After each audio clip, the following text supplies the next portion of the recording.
कहानी की शुरुआत होती है। हमें डीमंस और इंसानों की जंग को दिखाया जाता है। वही दूसरी तरफ हम एक स्क्वाड को देखते हैं जो कि डीमन किंग के चैम्बर की तरफ ही जा रही होती है। वो अपने सामने आने वाले सभी मॉन्स्टर्स को मार रहे होते हैं, लेकिन तभी उनके ऊपर कोई अपने फायर मैजिक से अटैक कर देता है। हम वहाँ पर एक लड़की को देखते हैं। यह बंदा भी अपने साथियों को बता रहा होता है, तुम यहाँ से जाओ, मैं इसे संभाल लूंगा। हम देखते हैं हमारा हीरो और ये लड़की डीमन किंग के चैम्बर में आ जाते हैं। वैसे हमारे हीरो का नाम है काय और अब वो दोनों अपने सामने एक अजीब सा क्रिस्टल को देखते हैं, लेकिन तभी काय के ऊपर अटैक होना स्टार्ट हो जाते हैं। वो उन सभी अटैक को डॉज कर रहा होता है। उस अटैक की वजह से काय वहीं पर जख्मी हो जाता है। हम देखते हैं उसकी तरफ और भी ज्यादा फायर बॉल्स आ रहे होते हैं, लेकिन तभी वो लड़की अपनी बैरियर की मदद से काय को बचा लेती है। लेकिन वो अटैक काफी ज्यादा पावरफुल है। वो लड़की वहीं पर खत्म हो जाती है और अब काय के सामने डीमन किंग आ जाता है, जो कि अब सीधे ही काय के ऊपर अटैक कर देता है। काय उसके सभी अटैक्स को डॉज कर रहा होता है, लेकिन डीमन किंग के अटैक काफी ज्यादा पावरफुल है। काय उन्हें बिल्कुल भी डॉज नहीं कर पा रहा होता है और अब काय अपने स्पेशल स्किल का यूज करता है। डीमन किंग भी उसी के ऊपर अटैक कर रहा था, लेकिन काय उसके सभी अटैक्स को डॉज कर रहा था और वो सीधे ही अपनी तलवार को डीमन किंग के अंदर घुसा देता है और अब डीमन किंग वहीं पर खत्म हो जाता है। काय भी अपने मन में सोच रहा होता है ये जंग यहीं पर खत्म होती है। यहाँ तक इस जंग में मैंने अपने परिवार और अपने सभी दोस्तों को खो दिया है और अब काय के सामने एक अजीब सी रोशनी आती है। वो उसी की तरफ जा रहा होता है और अब वो उस क्रिस्टल को जैसे ही पकड़ता है वहाँ पर एक मैजिक सर्कल अपेयर हो जाता है और अब काय की आंखें जैसे ही खुलती है वो अपने आप को अपने रूम में पाता है। काय को तो विश्वास ही नहीं हो रहा था कि वो जिंदा है। वो अपने घर के बाहर अपने गाँव को देखता है, जो कि थोड़ी देर पहले जलकर राख हो चुका था। काय को लग रहा था कि वो सपना देख रहा है। उसकी आंखों में आंसू आ जाते हैं, लेकिन तभी वहाँ पर एक लड़की आ जाती है जिसका नाम लीजे है। लीजे अब कायल से बोलती है खाना तैयार है। वो कायल से ये भी पूछती है अब तुम्हारी तबीयत कैसी है, लेकिन तभी कायल उसे अपने गले लगा लेता है। काय को लग रहा था कि वो सपना देख रहा है, लेकिन लीजे तो शर्म के मारे लाल हो चुकी थी और लीजे को तो कुछ भी समझ नहीं आ रहा होता है और अब इसी चक्कर में वो दोनों बेड पर आकर गिर जाते हैं और कायल इससे पहले और कोई गंदी हरकतें करे लीजे उसे पेट पर एक पंच मारती है, जिससे कि वो दूर जाकर बेड पर गिरता है। लीजे भी उससे बोल रही होती है तुम्हारे दिमाग में चल क्या रहा है, बस मैं इन सभी चीजों के लिए अभी तैयार नहीं हूँ। वो कायल को ठरकी बोलकर यहाँ से चली जाती है और अब कायल को भी समझ आ चुका था कि वो कोई भी सपना नहीं देख रहा है। कायल अपने सामने उसी रेड क्रिस्टल को भी देखता है जो कि उसने डीमन किंग के कासल में देखा था। काय अपनी शक्ल को आईने में देखता है। वो नोटिस करता है मेरी उम्र तो अब काफी कम लग रही है, हालांकि मैं अब थोड़ा सा जवान भी लग रहा हूँ। वैसे ये सब चल क्या रहा है और लीजे भी अभी जिंदा है। क्या मैं अपने पास्ट में आ चुका हूँ और क्या ये सब इसी क्रिस्टल की वजह से हुआ है, लेकिन ऐसा नहीं हो सकता। लेकिन तभी काय को भूख लगने लगती है और अब काय अपने रूम के बाहर आता है, जहाँ पर वो टेबल के ऊपर बहुत सारी डिशेस को देखता है और उसे पता चल जाता है कि ये सभी चीजें लीजे ने उसके लिए बनाई थी। वो लीजे के बनाए हुए खाने को खाता है, जो कि उसे काफी ज्यादा पसंद आता है। कुछ देर के बाद हम देखते हैं काय ने पूरे टेबल को ही खाली कर दिया होता है, लेकिन तभी वहाँ पर एक और बंदा आ जाता है और वो भी लीजे के बनाए हुए खाने को खाना चाहता था, लेकिन वो देखता है काय ने पहले ही खाने को साफ कर दिया है। बस इस बंदे का नाम चिरोन है। चिरोन बोल रहा होता है बस लीजा ने मतलब बहुत ही प्यार से खाना बनाया था, साले तुमने उसे पहले ही खत्म कर दिया। लेकिन काय बात को घुमाते हुए चिरोन से पूछता है क्या तुम मुझे बता सकते हो कि ये कौन से साल के कौन से महीने का कौन सा दिन है। चिरोन बोलता है साले तो ये भी भूल गया। चिरोन उसे बताता है ये सन 2823 के 5वें महीने का 24वां दिन है। काय इस पर हैरान हो जाता है। काय को भी अब रियलाइज हो चुका था कि वो टाइम में 4 साल पीछे आ चुका है और वैसे आज काय का बर्थडे है। चिरोन भी बोलता है चलो मैं मान लेता हूँ ये खाना तुम्हारा बर्थडे गिफ्ट था। और अब नेक्स्ट दिन में काय अपनी मॉम की लाइब्रेरी में जाता है, जहाँ पर वो अपनी मॉम को देखकर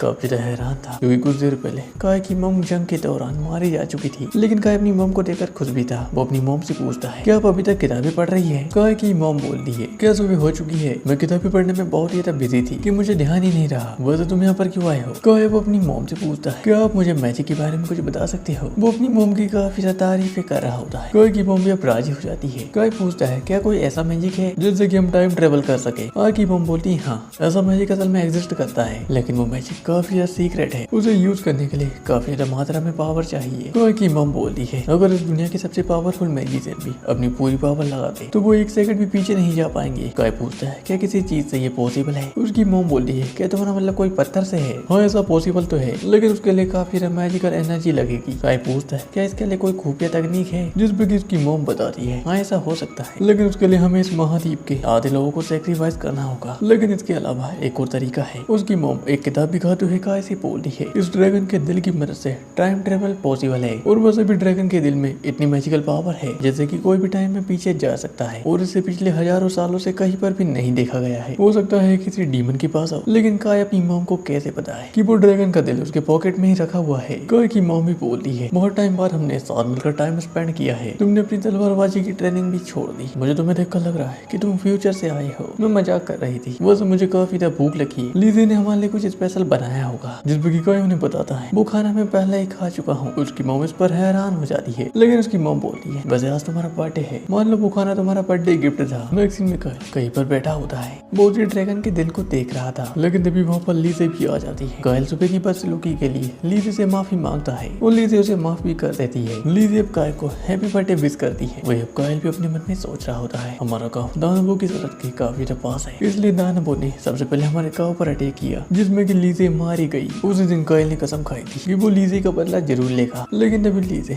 कायल को जगा देती है। क्या तुम होश में हो? वैसे तुम्हारी तबीयत ठीक है? कायल उससे हाँ बोलता है। वही अब कायल भी अपने मन में सोच रहा होता है यहाँ पर किसी को भी नहीं पता है कि आज से 3 साल बाद क्या होने वाला है। डीमंस और इंसानों की जंग दोबारा से होगी जिसमें कि सभी मारे जाएंगे और अगर इस जंग में मैं कुछ भी नहीं कर पाता तो मैं इस बार भी सभी को खो दूंगा। कायल अब कसम खाता है कि वो आने वाले फ्यूचर को चेंज करेगा। और अब नेक्स्ट सीन होता है नाइट का, जहाँ पर कायल एक किताब में भविष्य में होने वाली चीजों को लिख रहा होता है जिससे कि उसे आगे के प्लान बनाने में दिक्कत नहीं होगी। कायल ये भी बोल रहा होता है आज से 3 साल बाद डीमंस और इंसानों की जंग होगी जिसमें यहाँ के सभी लोग मारे जाएंगे और मुझे उस डीमन किंग को भी हराना है और इसके लिए मुझे पहले से ही प्रिपेयर होना होगा। नेक्स्ट में हम देखते हैं कायल को जो कि शॉट की प्रैक्टिस कर रहा होता है। वो अपनी पावर की मदद से नकली डीमन किंग को बनाता है। वो डीमन किंग अब कायल के ऊपर अटैक कर रहा था, लेकिन कायल उसके सभी अटैक्स को डॉज कर रहा था। कायल भी सोच रहा होता है जंग को बस 3 साल ही बचे हैं और मैं अपनी इस कमजोर बॉडी के साथ डीमन किंग से फाइट नहीं कर सकता। मुझे फिजिकल और मैजिकल एबिलिटीज चाहिए। लेकिन तभी कायल की एबिलिटीज बढ़ने लगती है। कायल भी इस पर हैरान था। कायल अब डीमन किंग के ऊपर अटैक करता है, लेकिन डीमन किंग का एक अटैक कायल को बहुत ही दूर फेंक देता है। कायल सोच रहा होता है अभी भी मुझे बहुत ज्यादा प्रैक्टिस करनी है। वही हम दूर खड़े चिरोन और लीजे को भी देखते हैं। वो आई की सभी हरकतों को देखकर हैरान थे, लेकिन तभी वहाँ पर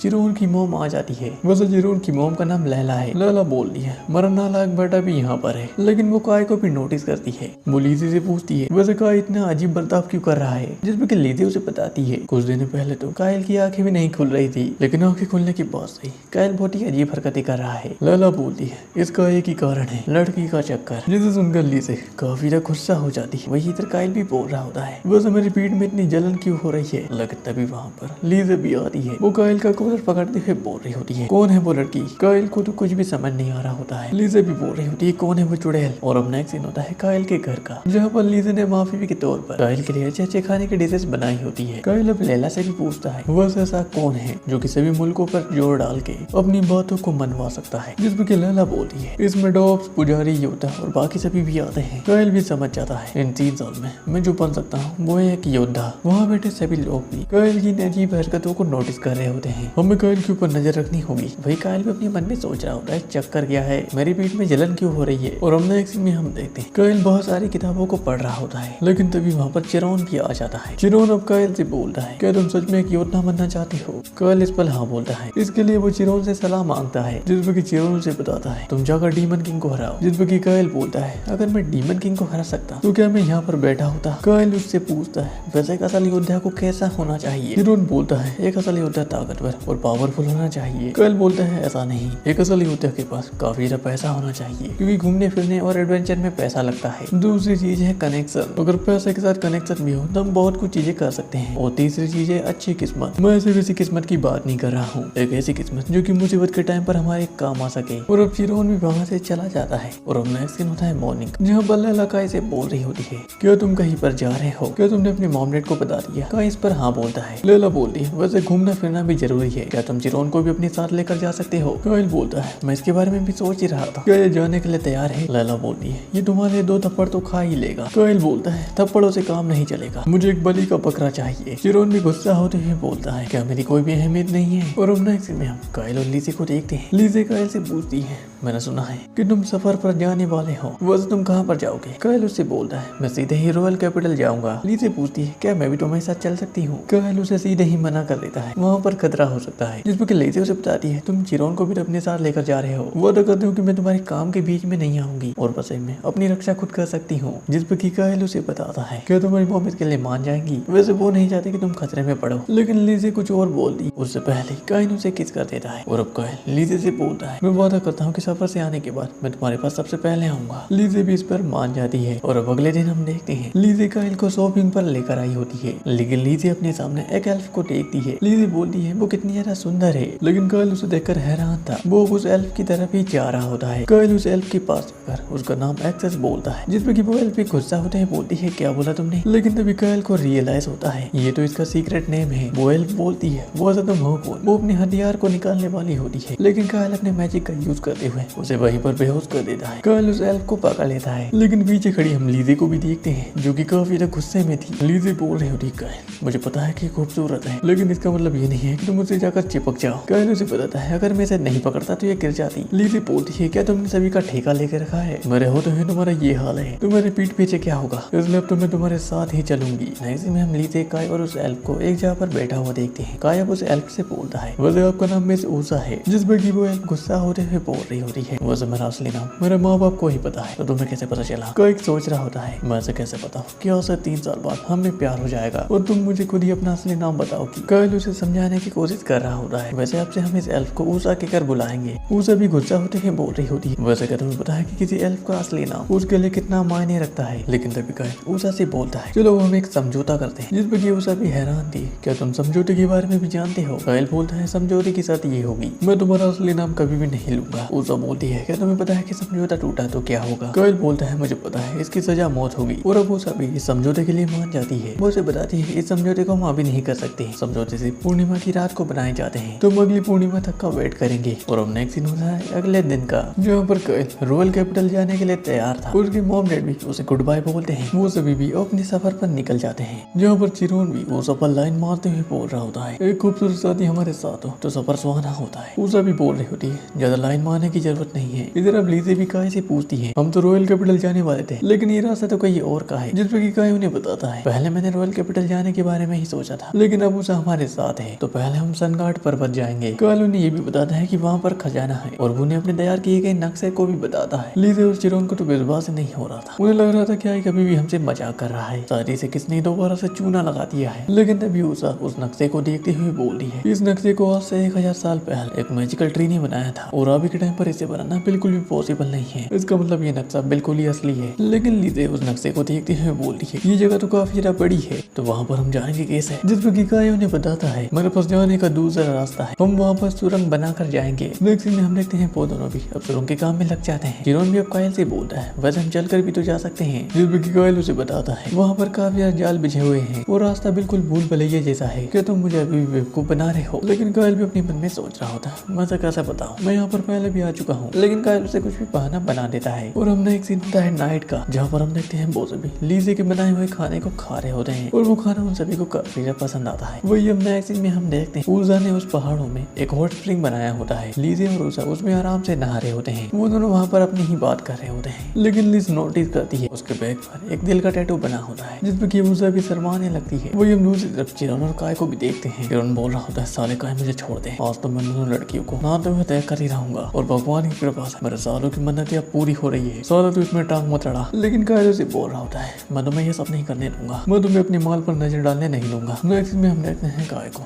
जो कि अपने काम को कर रहा होता है। लेकिन तभी वहाँ पर ऊषा भी आ जाती है। वो काय से पूछती है वैसे तुम्हें योद्धा क्यों बनना चाहते हो, ये सब उसे लीजे ने बताया था, और वैसे तुम चिरोन और लीजे को बेवकूफ बना सकते हो लेकिन मुझे नहीं। कायल उसे बहाना बनाते हुए बोलता है वैसे मैं अपनी फिटनेस को सुधारने में लगा हूँ। ऊषा भी बोलती है तुम मुझसे झूठ नहीं बोल सकते। लेकिन तभी कायल को वहाँ का दरवाजा मिल जाता है, उस दरवाजे को जैसे ही तोड़ता है वो अपने सामने खजाने को देखता है। वहाँ खड़े सभी लोग भी इस खजाने को देखकर काफी हैरान थे। चिरोन उस खजाने को देखकर पागल ही हो जाता है, और यहाँ पर हमें पता चलता है कायल को अपना मकसद पूरा करने के लिए इन सभी पैसों की जरूरत है, इसलिए कायल यहाँ पर आया है। लेकिन अब कायल मौका देखकर वहाँ से निकल जाता है। वो अब किसी और जगह पर आ जाता है, जहाँ पर कायल अपने सामने एक शॉर्ट को देखता है। वो उसे देखकर काफी ज्यादा खुश था, लेकिन तभी उस शॉर्ट से एक लड़की बाहर निकलती है। वो लड़की बोलती है इंसान तुम यहाँ पर, मैंने सोचा नहीं था कि तुम यहाँ पर पहुँच भी पाओगे। और अब ये लड़की भी काय से बोल रही होती है मुझे तुम्हारी तारीफ करनी चाहिए कि यहाँ तक पहुँचने के लिए तुमने काफी ज्यादा मुश्किलों का सामना किया है। लेकिन काय उसका मुंह बंद करते हुए बोलता है चुप रहो, मेरा दोस्त सुन लेंगे। लेकिन वो लड़की बोलती है क्या तुम्हें पता है कि मैं कौन हूँ। काय उसका मुंह बंद करते हुए बोलता है मुझे पता है तुम मैजिक क्वीन सिल्डोनिया हो। सिल्डोनिया से पूछती है बस तुम्हें मेरे बारे में कैसे पता है। कायल उसे बताता है वैसे हम यहाँ पर तुम्हारे ट्रैप्स को पार करके नहीं आए हैं, बल्कि हम शॉर्टकट लेकर यहाँ पर आए हैं। सिल्डोनिया पूछती है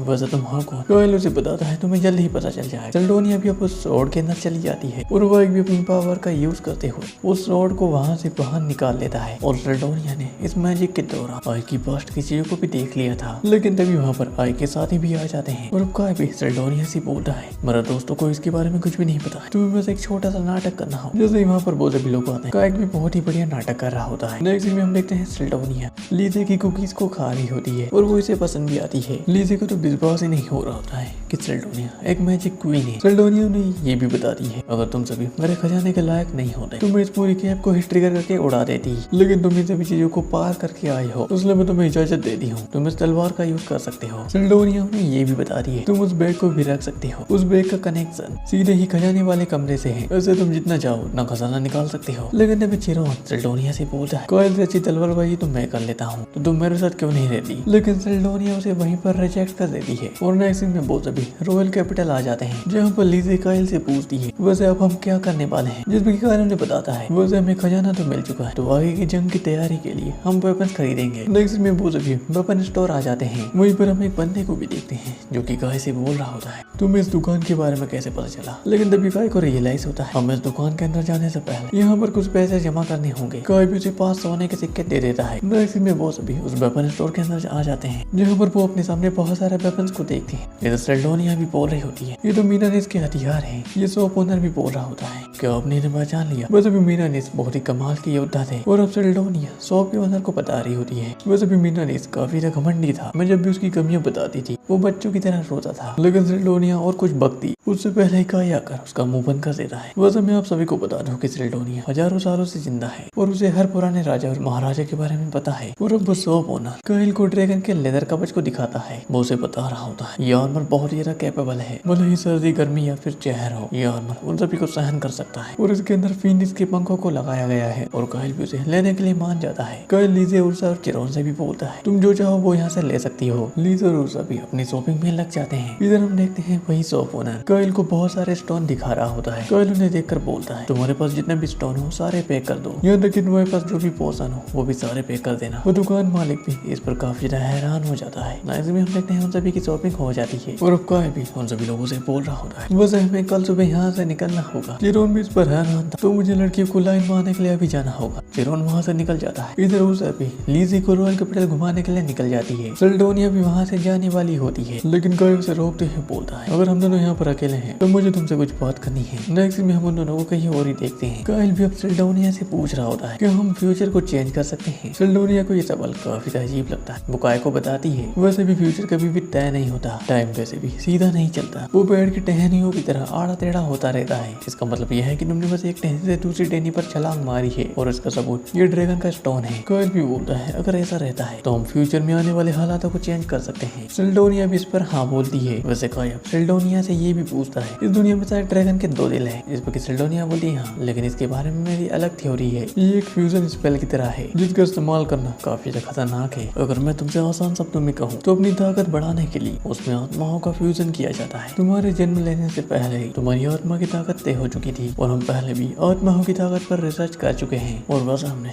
2 आत्माओं की ताकत को भी जोड़ने की कोशिश की थी, लेकिन हम उसमें नाकामयाब रहे। और इस दुनिया में 2 कायल भी है और उनकी अलग अलग आत्माएं भी है, लेकिन अब वो आत्मा तुम्हारी हो चुकी है, उसकी सारी पावर्स भी तुम्हारी हो चुकी है और तुम्हें इसके बारे में पता भी नहीं चला। आई को भी अभी याद आता है कि पिछली बार उसे किसी तरीके की पावर मिली थी। सेल्डोनिया उसे बताती है, अगर ऐसा ही चलता रहता है तो आने वाले समय में तुम फिजिकली काफी स्ट्रॉन्ग बन जाओगे और तुम बड़े से बड़े मैजिक का भी यूज कर सकोगे, लेकिन यह सिर्फ मेरी एक थ्योरी है। और अब नेक्स्ट सीन होता है नाइट का, जहाँ पर हम लीज और उर्सा को देखते हैं। वैसे आज पूर्णिमा की रात है। लीज अब उर्सा से पूछती है, क्या तुम सोने नहीं वाली, जिस पर की उर्सा उसे बताती है, वैसे मैं हर पूर्णिमा की रात को काफी ज्यादा एंजॉय करती हूँ, तो मैं आराम से ही सोऊंगी। और अब उर्सा भी अपने सफर के बारे में ही याद कर रही होती है। वैसे लीज है एक अच्छी लड़की है और सेल्डोनिया के पास काफी नॉलेज है, मुझे उससे बहुत कुछ सीखने को मिलेगा। वैसे चिरोन एक मजाकिया लड़का है। जहाँ तक बात है काय की, वो काफी अजीब है, लेकिन तभी लीज नींद में चिल्ला रही होती है। वो आई के नाम को ही जप रही थी, लेकिन तभी उर्सा को कुछ याद आता है। और अब नेक्स्ट में हम देखते हैं काय को, जो कि अपनी ट्रेनिंग करके काफी ज्यादा थक गया होता है, लेकिन तभी आई के पास उर्सा भी आ जाती है। उर्सा आई से बोलती है, आई आज पूर्णिमा की रात है और हमें उस कॉन्ट्रैक्ट को पूरा करना होगा। आई बोलता है, मैं तो भूल ही गया था, लेकिन क्या हम ऐसे किसी और दिन नहीं कर सकते। उर्सा उसे बताती है, फिर इसके लिए हमें 1 महीना इंतजार करना होगा। होगा। वैसे ये मेरे असली नाम का सवाल है, इसलिए मुझे इस कॉन्ट्रैक्ट को अभी करना होगा। और अपूर्व अभी हमें इस कॉन्ट्रैक्ट के बारे में बता रही होती है। जिन दो लोगों के बीच ये कॉन्ट्रैक्ट होता है वो जिंदगी भर साथ में रहते हैं, बिल्कुल एक शादी की तरह। और वैसे मैंने सोचा नहीं था, जिससे मैं 15 दिन पहले मिली थी उससे मुझे कॉन्ट्रैक्ट बनाना पड़ेगा। इधर ऊर्जा की सारी तैयारी हो गई थी, लेकिन इधर हम काय को देखते हैं जो कि सो रहा होता है। ऊर्जा उसे उठाती है और अब ऊर्जा भी अपने कॉन्ट्रैक्ट की सारी प्रक्रिया को शुरू कर देती है।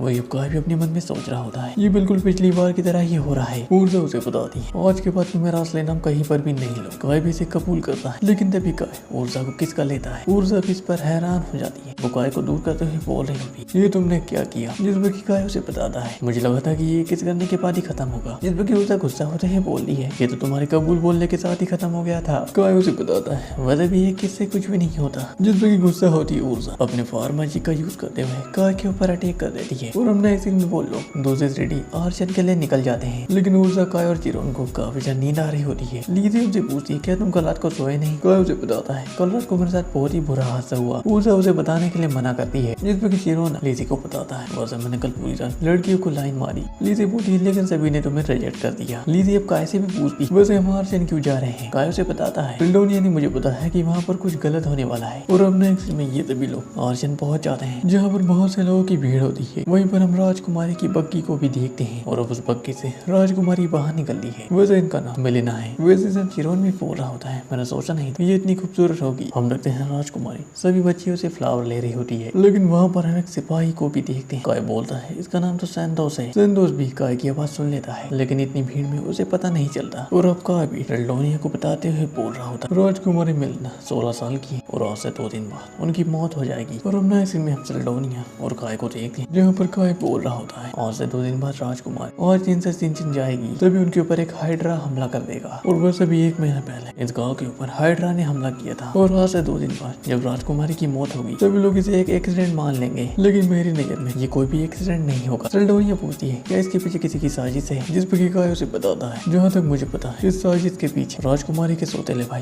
कारिनस का हाथ है। और वैसे वो एक दासी का बेटा है, और इस किंगडम का दूसरा राजकुमार भी राजकुमार के मरने के बाद ये सारा राज्य कारिनस का होगा। और वैसे कारिनस भी इसी सिटी में मौजूद है, बस वो छिपा हुआ है। और वैसे जब राजकुमारी की जान को खतरा होगा तो मैं हीरो बनकर उनकी जान बचाऊंगा। और इसी तरह से होगी एक योद्धा के नाम की शुरुआत। और अब काय सिल्डोनिया से बोल रहा होता है, लेकिन मुझे ये नहीं पता है कि राजकुमारी पर यह हमला कहाँ पर और कब होगा, इसलिए मुझे राजकुमारी पर नजर रखनी होगी। लेकिन तभी वहाँ पर चिरोन भी आ जाता है। चिरोन अब काय से बोलता है, मैंने यहाँ के लोगों से राजकुमारी के शेड्यूल के बारे में पूछा था, लेकिन किसी को भी कुछ भी नहीं पता है। और अब काय भी चिरोन से पूछता है, वैसे तुम्हें राजकुमारी का शेड्यूल क्यों चाहिए। चिरोन भी उसे बता रहा होता है, जिस टाइम पर मॉन्स्टर्स राजकुमारी के ऊपर हमला करेंगे मैं एक योद्धा की तरह उनकी जान बचाऊंगा, और इस तरह से मेरा और राजकुमारी के प्यार की शुरुआत होगी। जिस पर अब काय भी थोड़ा निराश होते हुए बोलता है, दरअसल मेरा भी यही प्लान था। जिस पर गुस्सा होता है, चिरोन भी उसे बता रहा होता है, साला तेरे पास तो 2 माल है, फिर भी तुम मेरे माल पर नजर डाल रहा है। और अब नेक्स्ट सीन होता है 2 दिन बाद का,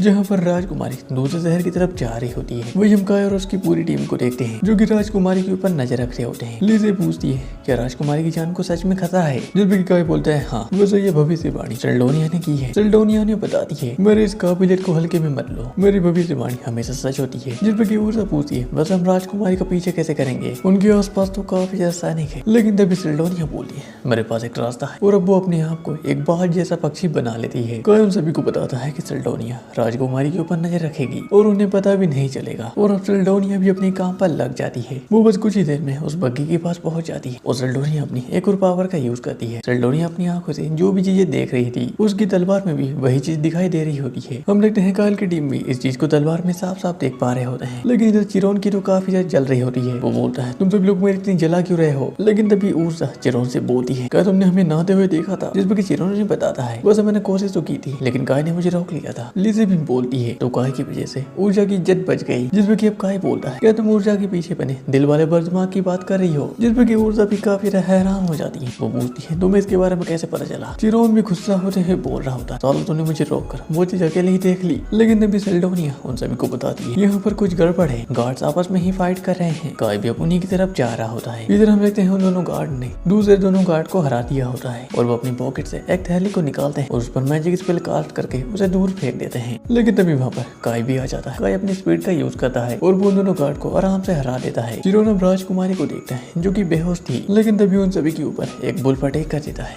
काय उसे वहीं पर मार देता है। हम देखते हैं वहाँ पर एक नहीं बल्कि बहुत सारे भेड़िए थे। हम देखते हैं वो सभी भेड़िए इनके ऊपर हमला कर देते हैं और ये सभी भी आराम से उन भेड़ियों को मार रहे होते हैं। काय भी अब चिरोन से बोलता है कि तुम इस बग्गी को चला सकते हो। इस बग्गी चिरोन उसे बताता है इस बग्गी की लगाम पहले ही काटी जा चुकी है, इसे ठीक करने में टाइम लगेगा। लेकिन काय को रियलाइज होता है एक बड़ा सा मॉन्स्टर उन्हीं की तरफ आ रहा है। सेल्डोनिया भी अब सभी को बताती है एक हाइड्रा तुम्हारी तरफ ही आ रहा है। काय भी अब उन सभी को बताता है कि राजकुमारी का ध्यान रखना और अब काय अकेले ही हाइड्रा से लड़ने के लिए निकल जाता है। सेल्डोनिया काय से पूछती है क्या तुम उस हाइड्रा को हरा पाओगे, जिस भी काय उसे बताता है हाँ मैं पहले भी 3 सर वाले हाइड्रा को हरा चुका हूँ। और अब काय भी उस हाइड्रा के सामने आ जाता है जहाँ पर वो खुद भी काफी हैरान था क्योंकि उस हाइड्रा के 3 नहीं 4 नहीं बल्कि 8 सर थे, यानी कि ये हाइड्रा पहले वाले से ज्यादा पावरफुल है। और अब वो हाइड्रा भी काय के ऊपर अटैक कर देता है। काय भी उसके सभी अटैक्स को डॉज कर रहा था। अब वो हाइड्रा अपने जहर से काय के ऊपर हमला करता है। कुछ देर के बाद हम देखते हैं काय ने इस हमले को भी डॉज कर लिया था क्योंकि इसके पास ड्रैगन का लेदर कवच है जो कि किसी भी पॉइजन को रोक सकता है। काय अब एक मैजिकल स्टोन को बाहर निकाल लेता है और काय उस स्टोन को हाइड्रा के ऊपर मारता है जिससे कि वो हाइड्रा बर्फ में वहीं पर जम जाता है। काय वो अपने एक्सप्लोजन स्टोन का यूज करता है और उसे हाइड्रा की तरफ फेंकता है जिससे कि वहाँ पर काफी बड़ा ब्लास्ट होता है। लेकिन इससे भी हाइड्रा को कुछ भी नहीं होता। वो हाइड्रा काय के ऊपर अपने पॉइजन से अटैक करता है लेकिन काय उसके अटैक को डॉज करते हुए उसके एक सिर को काट देता है। लेकिन काय देखता है उस हाइड्रा का सिर दोबारा से रीजनरेट हो जाता है और अब काय अपने आइस स्टोन का यूज करता है लेकिन उस हाइड्रा पर इसका भी कोई भी फर्क नहीं पड़ता। काय जितनी भी बार उस हाइड्रा के सिर को काटता वो हाइड्रा अपने सिर को दोबारा से रीजनरेट कर लेता और अब काय हाइड्रा के ऊपर अटैक करता है। वो अपनी तलवार को हाइड्रा के दिल में घुसा देता है लेकिन तभी हाइड्रा काय के ऊपर अटैक कर देता है। काय दूर जाकर गिरता है लेकिन हम देखते हैं काय ने उस हाइड्रा के दिल में बहुत सारे एक्सप्लोजन स्टोन को डाल दिया होता है और अब वो स्टोन वहीं पर ब्लास्ट हो जाते हैं जिससे कि हाइड्रा के चीथड़े उड़ जाते हैं। इधर हम लीजे और ऊर्जा को भी देखते हैं जिन्होंने सभी भेड़ियों को मार दिया होता है। वो सोचती है अब हमें काय के पास जाना चाहिए लेकिन तभी वहाँ पर काय भी आ जाता है। वो दोनों पूछती है क्या तुमने उस हाइड्रा को हरा दिया है। काय बोलता है हाँ लेकिन तभी उन दोनों को काय के पास एक बुरी बदबू आती है। वो दोनों उससे बोलती है जब तक नहा ना लो हमारे पास मत आना। काय की उम्मीदों पर पानी फिर जाता है। उसे तो लगाता है कि दोनों आकर उसे गले लगा लेंगी लेकिन खैर रहने दो। काय वो अपने आप को पानी से धोता है और अब काय भी बग्गी के अंदर आकर देखता है राजकुमारी और उसकी दासियां वहीं पर बेहोश होती हैं। वो राजकुमारी को हीलिंग पोशन पिलाते हैं। वही अब चिरोन भी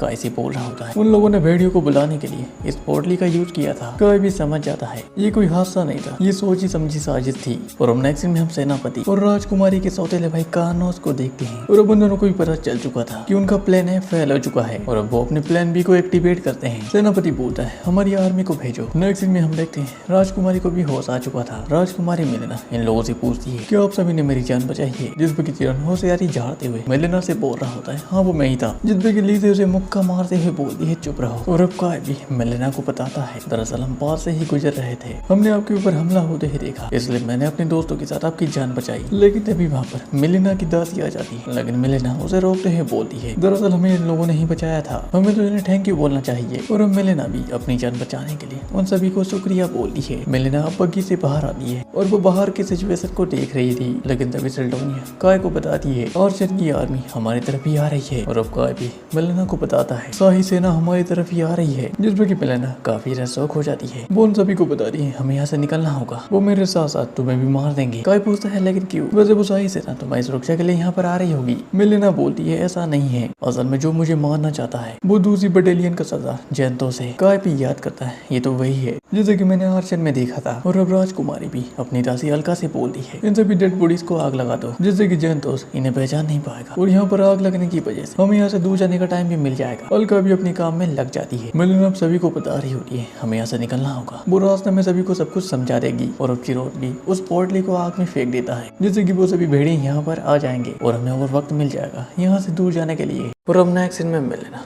उन सभी से बोल रही होती है तुम सभी ने हमारी जान बचाई इसलिए तुम सभी का शुक्रिया। वैसे काय अब मेलेना से बोलता है क्या ये सब जैंतोस ने किया है। मेलेना बोलती है हाँ बिल्कुल और उसे ये ऑर्डर मेरे भाई कारेनास ने दिया था। उर्जा बोलती है इसका मतलब ये पारिवारिक लड़ाई है। काय भी सोच रहा था क्या ये सब जैंतोस ने किया है, क्या तुम्हें सच में पता है। मेलेना बोलती है हाँ बिल्कुल क्योंकि ये सब मैंने उसके मुंह से ही सुना था। और अब नेक्स्ट सीन होता है थोड़े से पास्ट का जहाँ पर जैंतोस और कारेनास ने मेलेना को बेहोश कर दिया था। वहाँ पर ये दोनों मेलेना को मारने जाने की प्लानिंग बना रहे थे, लेकिन मिलेना बेहोश नहीं हुई थी, उन लोगों की बातों को सुन रही थी। सीन आता है प्रेजेंट में, जहाँ पर मिलेना बोल रही थी, मुझे पता है कि मेरा बड़ा भाई मुझे पर सीधे हमला नहीं कर सकता, इसलिए वो ये सब प्लान बना रहा है। वैसे ज़ेरोना बोलता है ये तो वही लड़की है जिसने राजमहल में आपको फूल लिए थे। वो लड़की मना कर, लेकिन मिलेना बोलती है अच्छा तुमने इसे पहचान लिया। ज़ेरोन बोलता है खूबसूरती कहीं पर भी हो मैं उसे पहचान लेता हूँ। असल में ये सब प्लान भी मिलेना का था ताकि वो जनता के दिल को जीत सके। ज़ेरोन बोलता है ये तो सेल्फिश निकली। मिलेना उसे बताती है ये राजनीति है। मिलेना बोलती है वैसे मुझे ज़ेनथोस पर भरोसा तो था, लेकिन मैंने सोचा नहीं था कि वो मेरे बड़े भाई के साथ मिला हुआ है और ज़ेनथोस असल में काफी पावरफुल है, इसलिए मैं जब भी बाहर आती हूँ तो मैं किल्रन और 5वीं बटालियन को अपने साथ रखती हूँ। वैसे उस 5वीं बटालियन में सिर्फ लड़कियां ही है। वैसे अब काय अपने मन में सोच रहा था, मैंने सोचा नहीं था कि ज़ेनथोस इन सभी में शामिल होगा। वैसे काय उन सभी को भी बताता है और राजकुमारी पर जो हमला हुआ है और सभी गार्ड मारे जा चुके हैं। हो सकता है कि ज़ेनथोस हमें अपराधी बना दे। वैसे काय को ये भी समझ में आ गया था कि राजकुमारी ने ये सभी सीक्रेट उन्हें इसलिए बताए हैं ताकि वो यहाँ से भाग ना सके। राजकुमारी भी उनसे बोलती है अगर हम महल तक जिंदा पहुँच गए तो मैं तुम्हें इनाम जरूर दूंगी। काय बोलता है ठीक है, लेकिन हमें इनाम नहीं चाहिए बल्कि हमें सम्मान चाहिए। नेक्स्ट सीन में वो सभी अपने आगे के प्लान को बना रहे थे। मेलेना उन सभी को बताती है अगर हम कहीं पर छिप जाते हैं तो 5वीं बटालियन कल अर्जन पहुंच जाएंगे और वहाँ वो मेरे बारे में पूछेंगे तो हो सकता है हमें मदद मिल सकती है। लेकिन काय उन्हें बताता है बिल्कुल नहीं, हम अर्जन यहाँ से सीधे ही जाएंगे। मेलेना बोलती है तो फिर हमें उन सभी गार्ड का सामना करना होगा। और अब नेक्स्ट सीन में वो सभी बग्गी को रोक कर अपने प्लान की तैयारी में लग जाते हैं। इधर लीजे भी राजकुमारी को बहुत सारे हीलिंग पोशन देती है। राजकुमारी भी सोचती है ये तो बहुत ज्यादा महंगे हैं। नेक्स्ट सीन में कारनास भी ज़ेनथोस से बोल रहा था अब तक राजकुमारी मारी क्यों नहीं गई। ज़ेनथोस बताता है हम अपनी पूरी कोशिश कर रहे हैं और हमारा वॉइस कमांड उसी के पीछे पड़ा हुआ है। कारनास बोलता है तो फिर तुम यहाँ पर क्या कर रहे हो, तुम्हें वहाँ पर जाकर राजकुमारी को खुद खत्म करना होगा। जिस पे कि ज़ेनथोस से बताता है कल सुबह तक 5वीं बटालियन यहाँ पर पहुंच जाएगी और अगर उन्हें यहाँ पर मिलेना नहीं मिली तो वो सभी आपसे जवाब मांगेंगे। और अब नेक्स्ट सीन में हम उन सभी रॉयल गार्ड को देखते हैं जहाँ पर एक बंदा उन सभी को बता रहा था एक बग्गी उन्हीं की तरफ आ रही है। सभी लोग अपने हथियार लेकर रेडी हो जाते हैं। वो बग्गी भी वहाँ पर आ जाती है, लेकिन तभी आसमान से बहुत सारे फायर क्रिस्टल नीचे गिरने लगते हैं। वहाँ पर बहुत ही बड़ा धमाका होता है। हम देखते हैं ये सभी फायर क्रिस्टल सिल्डोनिया फेंक रही थी और उनकी बग्गी भी उन सभी को कुचलते हुए वहाँ से निकल जाती है। लेकिन कुछ देर चलने के बाद ही उनकी बग्गी का टायर टूट जाता है। और अब काय भी ऊर्जा से बोलता है क्या तुम अपने विंड मैजिक का यूज कर सकती हो। ऊर्जा हाँ बोलती है, लेकिन काय बोलता है लेकिन हम में से किसी एक को यहाँ पर रुकना होगा ताकि वो सैनिकों को रोक सके। काय भी डिसाइड करता है कि वो ज़ेरोन को यहाँ पर छोड़ेगा। ऊर्जा भी अपने विंड ब्रोकर का यूज करके सभी की फिजिकल एनर्जी को बढ़ा देती है। वो सभी लोग ज़ेरोन को छोड़कर यहाँ से निकल जाते हैं। ज़ेरोन को तो विश्वास ही नहीं हो रहा था कि वो सभी से यहाँ पर अकेला छोड़कर चले गए। और अब कुछ मिनट बाद वो सभी सैनिक भी वहाँ पर आ जाते हैं, जहाँ पर ज़ेरोन अपने आप को सरेंडर कर देता है। वो बोलता है इसमें उसकी कोई भी गलती नहीं थी, बल्कि सभी गलती तो काय की थी। वो सभी यहाँ पर छोड़कर चला गया तो आपको उसे पकड़ना चाहिए। ज़ेरोन उन्हें पैसे का लालच भी देता है, अगर वो उन्हें छोड़ दे तो वो उन्हें बहुत सारे पैसे देगा। वो सभी बग्गी को भी चेक करते हैं, लेकिन वहाँ पर भी राजकुमारी नहीं होती। वो सभी लोग आगे जाने का डिसाइड करते हैं, लेकिन उससे पहले ये लीडर भी ज़ेरोन को मारने का ऑर्डर दे देता है। ज़ेरोन भी उनसे भीख मांग रहा था कि उसे ना मारा जाए। ये लीडर भी अब सिरेन के ऊपर अटैक कर देता है। नेक्स्ट सीन में ऊर्जा भी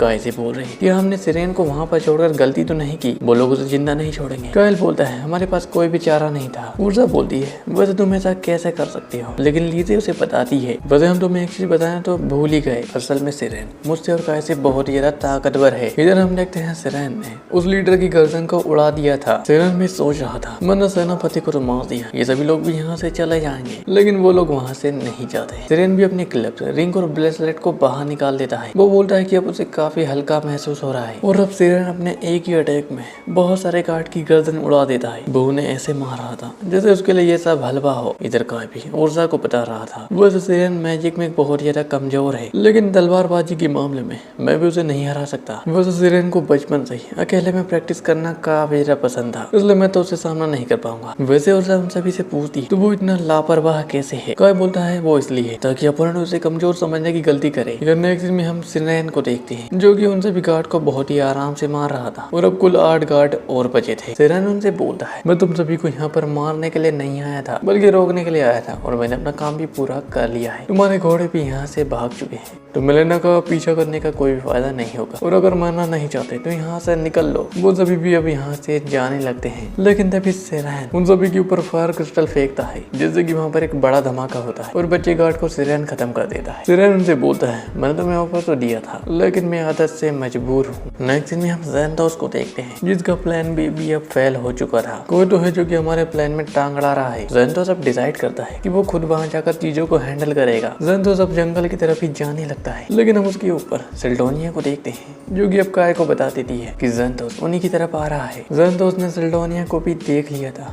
उसके ऊपर हमला कर देता है। काय ने भी यहाँ पर सभी को बता दिया था कि ज़ैनथोस यहाँ पर आने वाला है तो तुम सभी यहाँ से निकल जाओ। मिलेना भी उन्हें बताती है कि ज़ैनथोस हमारे राज्य का काफी बेहतरीन योद्धा है, क्या तुम उसे हरा भी पाओगे? काय बोलता है हाँ मुझे पता है, वैसे मैं उसे फाइट तो नहीं करना चाहता था लेकिन अब कोई रास्ता भी नहीं है। मिलेना भी अब काय के पास आकर पूछती है तुम्हारी बातों से तो लग रहा है कि तुम ज़ैनथोस को जानते हो और तुम्हारा यहाँ आना भी कोई इत्तेफाक नहीं हो सकता, लेकिन खैर इस बात को रहने दो। नेक्स्ट दिन में ज़ैनथोस भी उस जंगल में पहुंच जाता है जहाँ पर वो अपने सामने काय को देखता है। ज़ैनथोस बोलता है अच्छा तो वो तुम ही हो जो कि मिलेना की मदद कर रहा था। काय भी बोलता है क्या तुम यहाँ पर अकेले आए हो? ज़ैनथोस उसे बताता है तुम्हें मारने के लिए मैं अकेला ही काफी हूँ। बेसिकली ज़ैनथोस को ये भी बताता है कि वो ये सब क्यों कर रहा है। वो ये सब पैसा या फिर ओहदे के लिए तो नहीं कर सकता, अगर वो सरेंडर करता है तो वो उसे माफ कर देगा और वो उसे नहीं मारेगा। लेकिन ज़ैनथोस की कहा मानने वाला था और अब उन दोनों की फाइट भी शुरू हो जाती है जहाँ पर ज़ैनथोस भी अपने इल्यूजन मैजिक का यूज करते हुए काय पर अटैक कर देता है लेकिन काय उसके अटैक से बच गया था। मौका देखकर काय अब ज़ैनथोस के ऊपर अटैक कर देता है जिससे कि ज़ैनथोस के हाथ में चोट लग जाती है। ज़ैनथोस भी इस पर हैरान था कि उसके इस इल्यूजन अटैक को आज तक कोई भी नहीं रोक पाया। काय भी अपने मन में सोच रहा था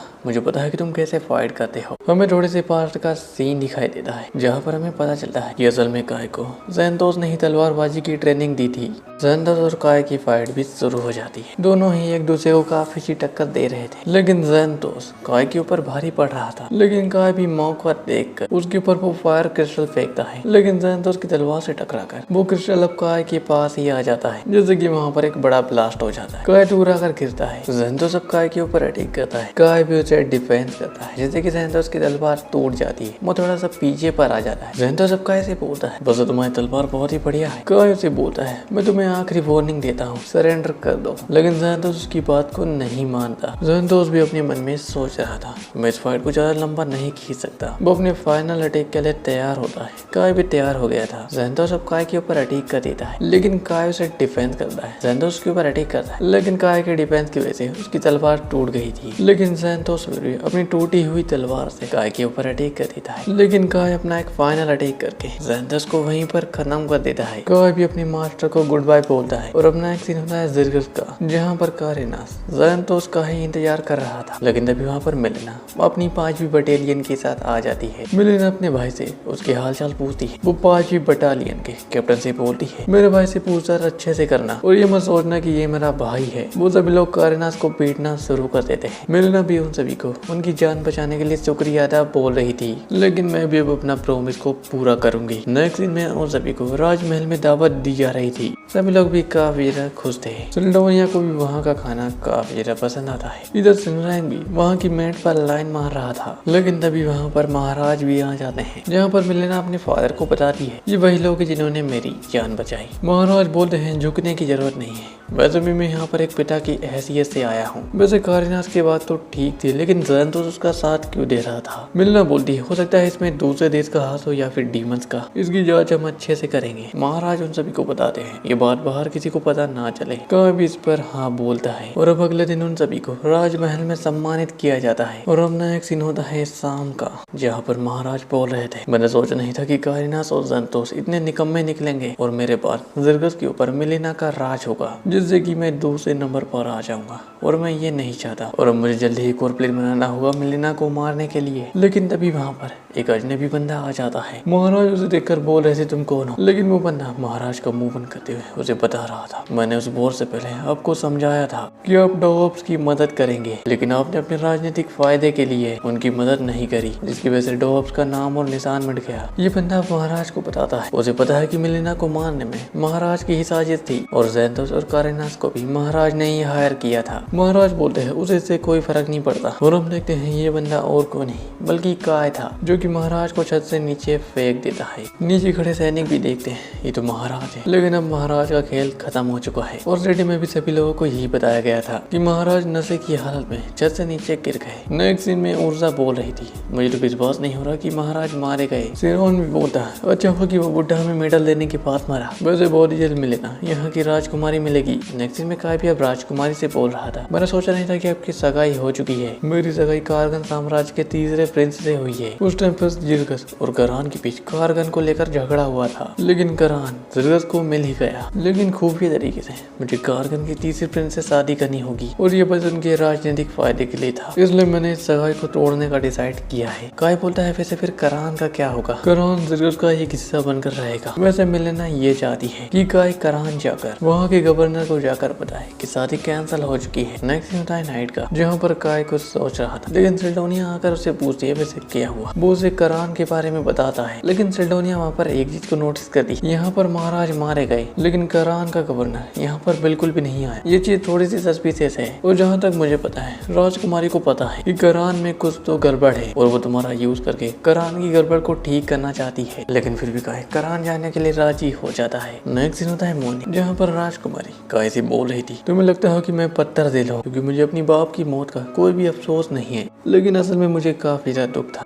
वहाँ पर वो काय से काफी ज्यादा इमोशनली बातें कर रही थी और वो काय को ये भी बता दी अगर वो उसकी आर्मी में एक रॉयल गार्ड बनेगा तो उसे ज्यादा अच्छा लगेगा। काय को लग रहा था कि राजकुमारी उस पर नजर रखना चाहती है, लेकिन राजकुमारी इसमें अपना नाम ही जवाब देती है। वो चाहती है कि काय उसके साथ रहे, लेकिन काय उन्हें बताता है ऐसे बहुत से काम है जो कि उसे निपटाने हैं। लेकिन वो उसे जब भी बोला कि वो जरूर आएगा, लेकिन मिलेना बोली है ऐसी कोई बात नहीं है, मैं तो तुमसे बस एक मजाक कर रही थी। नेक्स्ट दिन में काय भी करान के लिए निकल गया था, लेकिन वो काफी ज्यादा हैरान था, उसे उम्मीद नहीं थी कि राजकुमारी का ये रिप्लाई होगा। नेक्स्ट दिन में हम राजकुमारी को देखते हैं, लेकिन तभी उसके पास नैनोस आती जो कि राजकुमारी से बोलती है अच्छा तो आपने हीरो को अपने जाल में फंसा ही लिया। राजकुमारी बोलती है हाँ बिल्कुल, और जब तक मेरा काम नहीं हो जाता कायल का मेरे साथ रहना ही ठीक होगा। और वैसे भी ये एक राजनीति है जिसमें सब कुछ जाहिर है। असल में बात ये थी कि राजकुमारी मिले ना ये हरामखोर असल में काय का यूज कर रही थी। और हम नेक्स्ट सीन में वो सभी एक वेपन स्टोर में आ जाते हैं, जहाँ पर ये बंदा काय को मेडल जीतने के लिए शुभकामनाएं देता है। वैसे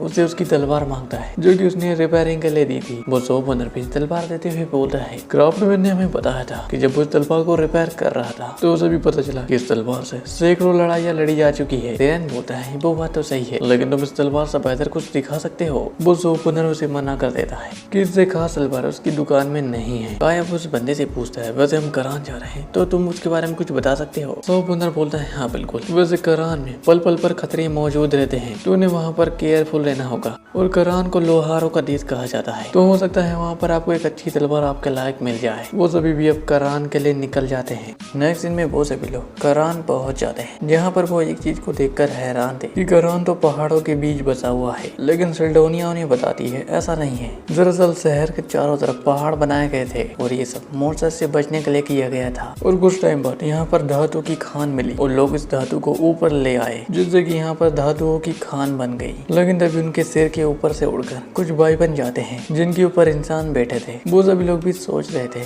इन्होंने वाइबन को कैसे काबू किया। नेक्स्ट में वो सभी भी करान की सिटी में आ जाते हैं, जहाँ पर काय उन गार्ड से बोल रहा था हमें एम्बेसडर से मिलना है। वैसे करान सिटी में बहुत सारे डॉब्स रहते हैं और सभी अपने सिर पर एक कपड़ा ओढ़ लेती है क्योंकि डॉब्स और एल्फ की बिल्कुल भी नहीं पड़ती। लेकिन तभी वहाँ पर एम्बेसडर भी आ जाती है। काय तो उसे देखकर हैरान हो जाता है। वैसे इस लड़की का नाम मेरिंडा है और अगले दिन में मेरिंडा बोल रही होती है अच्छा तो तुम्हें गवर्नर से मिलना है, लेकिन बड़े ही दुख की बात है गवर्नर काफी टाइम से बीमार है, मैं खुद भी उनसे नहीं मिल पा रही, लेकिन तुम सभी क्वीन का संदेश लेकर आए हो तो हम एक और बार कोशिश कर सकते हैं। और अब वो सभी गवर्नर के ऑफिस पहुंच जाते हैं। मिरिंडा भी उन सभी को बताती है अगर अंदर कुछ होता है तो हम कुछ भी नहीं कर पाएंगे। लेकिन तभी वहाँ पर कारगन का एम्बेसडर भी आ जाता है। वहाँ पर हम एक और बंदे को देखते हैं जो कि उन्हें बता रहा था मेरा नाम है आजाद और मैं कारगन का बहुत ही बड़ा मैजिशियन हूँ और मैं भी यहाँ पर करान के गवर्नर से मिलना ही आया हूँ। मिरिंडा ने बताती है तो आपको उससे पहले मुझसे परमिशन लेनी होगी, जिस पर कि आज़ाद बोलता है इसमें तुम्हारी परमिशन की कोई भी जरूरत नहीं है। और यहाँ पर हमें पता चलता है इन दोनों के बीच 36 का आंकड़ा होता है। वैसे मिरिंडा आज़ाद से बोलती है हम भी गवर्नर से मिलने ही जा रहे हैं, तो आप हमारे साथ चलेंगे तो हमें कोई भी दिक्कत नहीं होगी। वैसे वो आज़ाद काय से पूछता है वैसे तुम कौन हो? काय बोलता है मेरा नाम काय लेनार्ड है, जिस पर कि आज़ाद बोलता है अच्छा तुम सिराया के बेटे हो, क्या तुम मेरी मॉम को जानते हो? हाँ बिल्कुल, हम दोनों साथ में ही पढ़ाई किया करते थे। और वो सभी लोग गवर्नर के ऑफिस में जाते हैं, जहाँ पर एक बंदा उन्हें बताता है गवर्नर अभी बीमार है। मिरिंडा भी उनसे बोलती है पिछले 2 महीनों से मैं यही सुन रही हूँ, नहीं तो मुझे अपने ऊपर जवाब देना होगा और मैं चाहूँ तो मैं इस गवर्नर को भी बदल सकती हूँ। अब मैं 2 दिनों के बाद आऊंगी, उम्मीद है कि मुझे उनसे मिलने में कोई दिक्कत नहीं होगी। और अब आज़ाद भी वहाँ से चला जाता है। मिरिंडा भी बोलती है इसे पक्का पता है कि सगाई टूटने वाली है और यहाँ पर ये दबदबा बनाने के लिए आया था और कहा ये तुम्हें बहलाने फुसलाने की भी कोशिश कर सकता है और मैं यहाँ पर एक ऐसे गवर्नर को लाऊंगी जो कि शहर की भलाई के बारे में सोचे। क्या तुम्हारे दिमाग में कोई नाम है? मिरिंडा बोलती है हाँ बिल्कुल, वो ब्लैक स्मिथ गिल्ड का एक मेंबर है और वो करान का सबसे अच्छा लोहार है जिसका नाम है गासस। नेक्स्ट दिन में सेरान भी मार्केट में घूम रहा था, जिसे वहाँ पर कोई भी लड़की देखने को नहीं मिल रही थी। वहाँ पर सिर्फ तलवारें थी, लेकिन वो देखता है एक लड़के को कुछ गुंडे परेशान कर रहे थे। फिर वहाँ पर आकर एक बंदी को मुक्का मारता है जिससे कि वो दूर जाकर गिरता है। सेरान अब उस लड़की से पूछता है क्या तुम ठीक हो? वो लड़की उसे बताती है मैं लड़की नहीं बल्कि एक लड़का हूँ। सेरान इस पर हैरान हो जाता है। अब वो वहाँ से जाने लगता है। वो लड़का ही बोलता है मैं लड़का हूँ, इसका मतलब तुम यहाँ से जा रहे हो? सेरान उससे पूछता है क्या तुम्हारी कोई बड़ी बहन है? वो लड़का उसे बताता है हाँ बिल्कुल, वो मुझसे 5 साल बड़ी है। सेरान भी अब उन घुटनों से बोलता है तुम्हारी हिम्मत कैसे हुई इसे हाथ लगाने की? और अब वो सभी लोग भी सेरान के ऊपर अटैक करते थे, लेकिन सेरान बस कुछ ही देर में उन सभी को धूल चटा देता है। वैसे इस बंदे का नाम गो है जो कि एक आर्टिफिसर है। सेरान अब गो से पूछता है वैसे ये गुंडे तुम्हारे पीछे क्यों पड़े थे? गो उसे बताता है ये कोई गुंडे नहीं थे बल्कि कर्ज वसूलने वाले थे और चलो तुम्हारा बाप कोई शराबी होगा। गो बोलता है नहीं, हो सकता है तुम्हारा बाप बीमार हो। गो बोलता है बिल्कुल नहीं, असल में मैं एक वेपन बना रहा हूँ जिसके ऊपर एक बड़े आदमी ने पैसे लगाए थे, लेकिन मैंने उसे कहा था कि उसे बनाने में 10 साल लगेंगे, इसलिए मैंने ज्यादा से ज्यादा लोन लिया ताकि मैं उसे जल्दी ही तैयार कर सकूं। सेरन भी समझ आता है ये बंदा तो बहुत ही चालाक है, लेकिन सेरन बोलता है घर इस बात को रहने दो, चलो हम तुम्हारे घर चलते हैं, तुम्हारी बड़ी बहन से भी तो मिलना है। गो बोलता है लेकिन मेरी बड़ी बहन की शादी हो चुकी है। सेरन हैरान हो जाता है हर बार मेरा साथ क्यों होता है? सेरन उससे पूछता है ये तुमने मुझे पहले क्यों नहीं बताया? जिस पर कि गो उसे बताता है अगर मैं बता देता तो तुम यहाँ से चले जाते। सेरन उसके मुंह पर एक थप्पड़ मारता है तुमने मुझे धोखे में रखा। नेक्स्ट सीन होता है एक लोहार के घर का, जहाँ पर मिरिंडा गासस को बताती है वो चाहती कि वो अगला गवर्नर बने, लेकिन गासस उसे मना कर देता है। उसे लोहार के अलावा कोई और काम में इंटरेस्ट नहीं है। मिरिंडा अब गासस को बताती है जिस करान की मदद करना चाहता है जिससे हमारे करान सिटी का काफी ज्यादा विकास होगा। गासस बोलता है उसे इससे कोई भी फर्क नहीं पड़ता। काय भी बोल रहा था ये तो उम्मीद से भी ज्यादा जिद्दी है, लेकिन तभी वहाँ पर गो आ जाता है, उसके साथ वहाँ पर सेरन भी आता है। वो पूछता है तुम लोग यहाँ पर क्या कर रहे हो? काय बताता है कि मैं मिरिंडा के साथ आया हूँ। सेरन बोलता है और मैं यहाँ पर चाय पीने के लिए आया हूँ। और वो सभी लोग गो के रूम में आ जाते हैं जहाँ पर गो उन्हें चाय देता है। वैसे काय वहाँ पर एक नक्शे को देखकर हैरान था। गो से बताता है ये एक वेपन है जो कि मैं तैयार करने वाला हूँ और वो नक्शा एक गोलम का था। काय भी हैरानों से पूछता है अच्छा तो वो गोलम तुमने बनाया था? नेक्स्ट सीन में सेल्डोनिया भी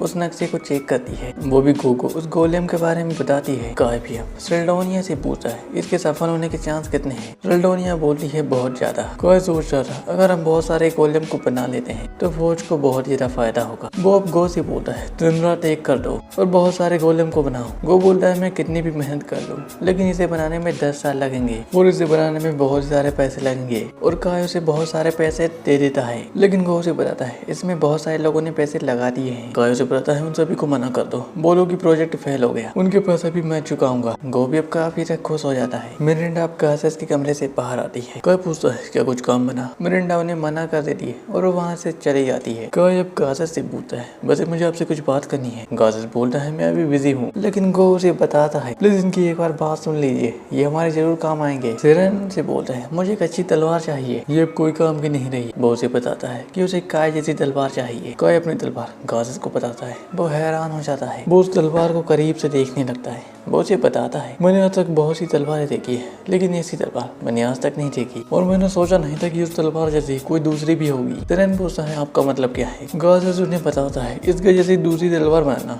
अब मेरे बस की नहीं है। गासस तलवार देते हैं बोलता है मैं तुम्हारी कोई भी मदद नहीं कर पाऊंगा। वो सभी लोग अब जाने लगते हैं, लेकिन वो लोग बोलते हैं क्या तुम्हें कुछ बात अजीब लगी? सेरन बोलता है इसके जैसी दूसरी तलवार भी है क्या? सेल्डोनिया बोलती है इंसानी हाथों से बनी मुझसे अच्छी तलवार कोई भी नहीं हो सकती और ये मुझसे बर्दाश्त नहीं होगा। काय बोलता है मेरी पिछली दुनिया में गो इस गोलियम को बनाने में नाकामयाब रहा था और उसके पास पैसे खत्म हो गए थे। उसने अपने सारे ब्लूप्रिंट दूसरे देश को बेच दिए थे। उनकी मदद से उस दूसरे देश वालों ने एक गोलियम को बनाया। हो सकता है हमें उन्हें से मदद लेनी चाहिए, लेकिन अगर उन्हें डीमंस की वॉर के बारे में पता चल गया तो वो काफी ज्यादा पावरफुल बन जाएंगे। नेक्स्ट सीन होता है सुबह का, जहाँ पर आजाद काय से मिलने के लिए आता है। वो उसे बताता है मैं सोचा कि मैंने बचपन के दोस्त के बेटे से मिलने में मुझे काफी अच्छा लगेगा। अच्छा हो गया आज हम डिनर साथ में करें। तुम चाहो तो तुम अपने दोस्तों को लेकर भी आ सकते हो और हम साथ में बाय वन राइडिंग भी करेंगे। काय बोलता है बाय वन को काबू करना आसान तो नहीं होगा, वैसे आप अपनी तकनीक को किसी को बताना नहीं चाहोगे। जिस पर कि आजाद बोलता है ऐसा नहीं है, असल में बाय वन को काबू करने की टेक्निक भी सिराया ने बनाई थी। क्या मेरी माँ ने? आजाद बोलता है सिराया काफी टैलेंटेड है और मैं भी उसकी तरह ही बनना चाहता था, लेकिन खैर रहने दो, हम एम्बेसी में जल्दी ही मिलते हैं। सिल्डोनिया भी वहाँ पर आती है, बोलती है आजाद बहुत ही बड़ा मैजिशियन है, क्या तुम्हें सेंस हो गया? सिल्डोनिया बोलती है ये इतने ताकतवर है कि एक बड़े से बड़े मैजिक को भी बहुत ही आसानी से कर सकते हैं। नेक्स्ट सीन में वो सभी भी एम्बेसी पहुंच जाते हैं, लेकिन वहाँ पर काय और मिरिंडा ही आए थे।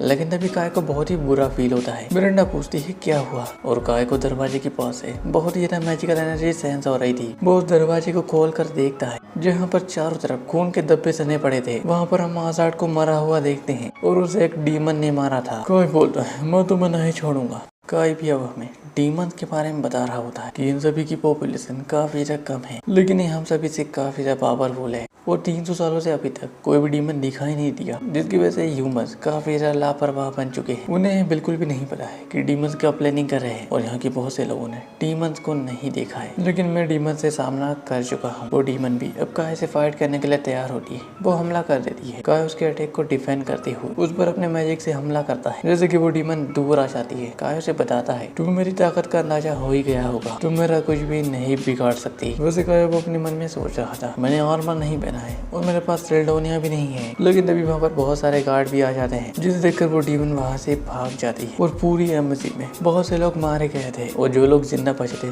उन्हें तो कुछ पता ही नहीं था कि यहाँ पर क्या हुआ है। नेक्स्ट सीन में हम गो को देखते हैं। अब गो बोलता है मैंने महीने भर का नॉलेज एक ही दिन में ले लिया है। वैसे सिल्डोनिया तुम्हारा नॉलेज भी काफी कमाल का है, तारीफ के लिए शुक्रिया, लेकिन तुम भी कुछ कम नहीं हो। इतनी कम उम्र में इतना कुछ सीखना बहुत बड़ी बात होती है। लेकिन तभी वहाँ पर लीजे उन सभी को चाय के लिए बोलती है। नेक्स्ट दिन में वो सभी चाय पी रहे होते हैं। लीजे पूछती है वैसे काय कहाँ पर है। ऊर्जा उसे बताती है वो एम्बेसी में लंच पर गया है, आमतौर पर हम ऐसी पार्टी में नहीं जाते हैं। सिरेन तो वहाँ पर बोर हो रहा था, लेकिन वो पूछता है वैसे काजस सिल्डोनिया जैसी एक और तलवार के बारे में बातचीत कर रहे थे। वो बोलता है शायद वो होली सोर्ड के बारे में बात कर रहे होंगे। वैसे इस तलवार को 2000 साल पहले एक डॉग ने बनाया था, जो कि कमाल का लोहार था और इसी तलवार की मदद से एक हीरोइन डीमन किंग को हराया था। तब से इसे होली सोर्ड रिंग तलवार के नाम से जाना जाता है। वैसे वो तलवार भी इसी सिटी में है। मेरे फादर ने उसे एक बार देखा था। सिरेन तो काफी ज्यादा खुश हो गया था और मुझे लगता है कि वो तलवार गवर्नर बैग के पास होगी। सिरेन बोलता है जानकारी के लिए शुक्रिया। वैसे वो तलवार खजाने में है, लेकिन सिरेन उनकी बातों को नहीं सुन रहा। सिरेन अब गो से बोलता है क्या तुम्हारे पीछे कोई पड़ा है, जिस पर कि गो हाँ बोलता है। सिरेन उन सभी को बताता है उन लोगों ने इस घर को घेर लिया है, करीबन 10 लोग हो गए, उनके इरादे नेक नहीं लग रहे। सिरेन अपनी तलवार को बाहर निकाल लेता है। वो उनसे बोलता है मैं इन सभी को आराम से संभाल लूंगा, लेकिन हो सकता है कुछ अंदर घुसा है तो तैयार रहना। और हम बाहर बहुत सारे गुंडों को देखते हैं जो कि दरवाजा खोलने की कोशिश करते हैं, लेकिन वो गुंडा दरवाजे के साथ ही उड़ जाता है। वहाँ पर सिरेन आता है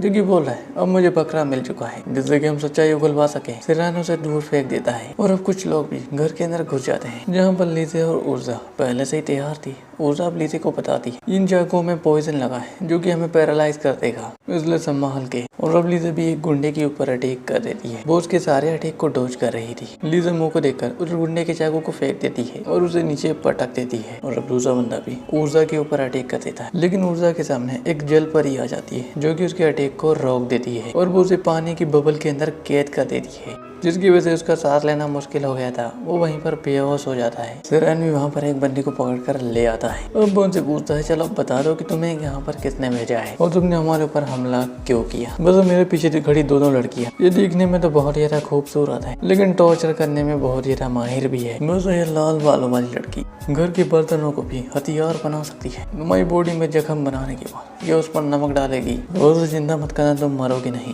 क्योंकि हमारे पास हीलिंग पोर्शन है। बस ये अल्फ तुम्हें दोबारा से जिंदा करके तुम्हें बहुत ही ज्यादा दर्द देगी, और अगर तुम हमें सब कुछ बता देती हो तो मैं तुम्हें यहाँ से जाने दूंगा। वो बंदा भी अब सिरेन को बताता है हमें तो यहाँ पर इस गो नाम के बच्चे को पकड़ने के लिए भेजा गया था। सिरेन उनसे पूछता है किडनैपर्स ने हथियार लेकर नहीं आते, जिस पर कि ये बंदा उन्हें बताता है हमें ऑर्डर दिया गया था, जो भी रास्ते में है उसे मार देना। जिस पर कि वो बोलते हैं हाँ वैसे एक चीज, कुरान में मिसिंग लोगों की संख्या बढ़ती ही जा रही है। सिरन पूछता है फिर तुम अगवा किए गए बच्चों को क्या करते हो? हम उन्हें शहर के बाहर एक खाली मकान में छोड़ देते हैं, लेकिन हम उस घर के बाहर एक डीमन को भी देखते हैं जो कि अपनी मैजिक को तैयार कर रहा था। सिरन उनसे पूछता है वैसे अब तुम क्या मुझे बता सकते हो कि ये काम तुम्हें किसने दिया था? ये बंदा उन्हें बताता है हमने आज तक बहुत से किडनैपिंग की है, लेकिन हम आज तक पकड़े नहीं गए। वैसे हमें इस चीज के बारे में बिल्कुल भी नहीं पता है कि इसके पीछे किसका हाथ है। लेकिन तभी सिरन उन सभी को बताता है नीचे झुक जाओ। हम देखते हैं उस डीमन का अटैक उस बंदे को जाकर लगता है, वहाँ पर काफी बड़ा ब्लास्ट होता है। लीजे और उर्जा बोलती है चलो हम उसे जाकर पकड़ते हैं। सिरन उन्हें मना कर देता है बिल्कुल नहीं, अगर हम वहाँ जाते हैं तो हम मारे जाएंगे। सिल्डोनिया बोली है तुम्हारे फैसले की मुझे तारीफ करनी चाहिए, बेशक ये हमला एक डीमन ने किया था। नेक्स्ट सीन में ये सभी लोग डीमन से रिलेटेड अपनी मीटिंग कर रहे थे। अगर हम अभी डीमंस के पीछे जाते हैं तो हमारा नुकसान होगा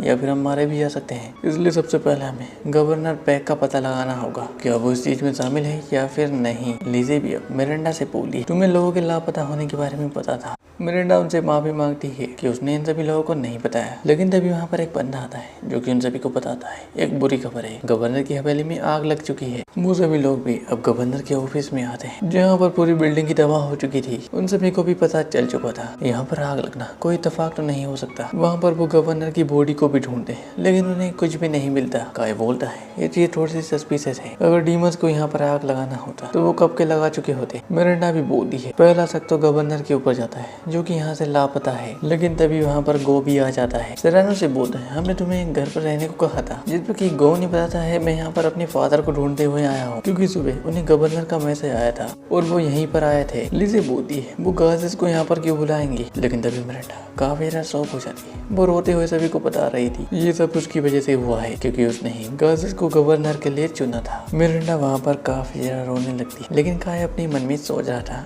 असल में मिरांडा इतनी परेशान क्यों है। हमें थोड़े से पास्ट का सीन दिखाई देता है जहाँ पर हम काय और मिरांडा को एक बार में देखते हैं। मिरांडा ने काफी ज्यादा पी रखी थी। वो काय से बोलती है तुम्हें लगता है कि मैं पत्थर दिल हूँ, लेकिन ऐसा नहीं है। कभी उसका भी एक बॉयफ्रेंड हुआ करता था, लेकिन मेरी गलती की वजह से वो मारा गया, तब से ही मैंने प्यार करना छोड़ दिया। काय भी हैरान हो जाता है क्या गाजिस इसका बॉयफ्रेंड है। नेक्स्ट में को भी उन सभी से बोल रहा था क्या तुम्हें ये सभी चीजें पहले रियलाइज नहीं हुई थी कि मिरांडा मेरे फादर को पसंद करती है, और आज मुझे पता चला कि मिरांडा मुझे खिलाने के लिए मेरे घर पर क्यों आती थी। नेक्स्ट में हम काय को मिरांडा के पास देखते हैं। मिरांडा की तबीयत काफी खराब थी। वो सोचता है मेरी पिछली दुनिया में गाजिस इसका बॉयफ्रेंड था। वैसे काय अपनी थोड़ी सी पास्ट की चीजों को याद करने की कोशिश करता है। उसे एक और चीज याद आती है, मिरांडा ने नशे की हालत में जमीन के नीचे बनी एक सुरंग के बारे में उसे बताया था, और अब काय वहाँ पर अपने आर्मर को पहन कर आ जाता है। वो उन्हें बताता है कि वो गवर्नर की हवेली में जा रहा है, उसे कुछ मिल चुका है। वो ऊर्जा से बोलता है कि वो भी उसके साथ ही चलेगी क्योंकि ऊर्जा की पावर की उसे जरूरत है। सिरन और लीजे भी जाने के लिए मान जाते हैं। वो लोग गो से बोलते हैं कि तुम यहाँ पर रहकर मिरांडा का ख्याल रखोगे और यहाँ से बाहर मत जाना। काय भी अपने मन में सोच रहा था अगर मिरांडा की बात सही है तो हमें हमारे सारे जवाब उस सुरंग में ही मिलेंगे, और हम उस सुरंग में किसी टकले को भी देखते हैं। इसी के साथ हमारे इस पार्ट 2 का यहीं पर एंड होता है। अगर आपको ये वीडियो पसंद आई हो तो वीडियो को लाइक और चैनल को सब्सक्राइब भी जरूर से कर देना। नेक्स्ट पार्ट देखना हो तो कमेंट कर देना। वैसे डिस्क्रिप्शन में हमारे सेकंड चैनल की लिंक दी गई है, तो आप उन्हें जाकर सब्सक्राइब कर सकते हो। साथ ही में आप इंस्टाग्राम पर भी मुझे फॉलो कर सकते हो। मिलते हैं नेक्स्ट वीडियो में, जब तक के लिए बाय।